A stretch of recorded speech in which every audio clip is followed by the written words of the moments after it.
cases where people have tried to run the regulator at a very low pressure without making other alterations, and this has caused a serious issue. Now this starts when someone thinks they're going to run their gun at say 70 or 80 bar and that they don't want to enlarge the transfer port.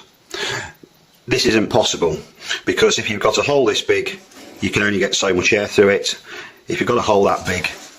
you can get a hell of a lot more through.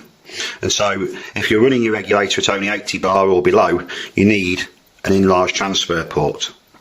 Now these people haven't realised this and decided to stick with the original small port. So what has happened is, and here's one I made earlier, there is your outlet valve, and to try and get the power up, because they can't get anywhere near what they want,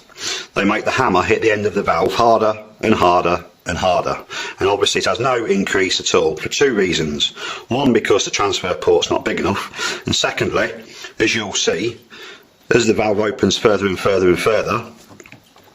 the gap between the coils of the spring close up, and so more air cannot pass through the valve because you're shutting the hole that it's coming through, and so this hole just becomes completely closed off. So by increasing the hammer force, you think that you're going to knock the valve open and get more air coming through it, but you're doing exactly the opposite. You're getting the valve knocked open and it's closing the hole from the main air reservoir chamber. So if you're going to run your regulator at a low pressure, it is absolutely vital that you increase the size of the transfer port. In the worst case scenario, if someone screws the hammer up that hard,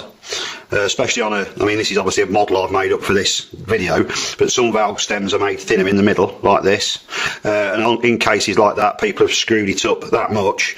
that when it's hit home and stopped dead,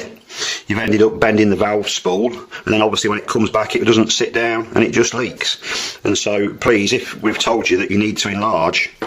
the transfer ports to a bigger size because you're running your regulator to low pressure, this is definitely something you need to do to avoid damaging the valve assembly.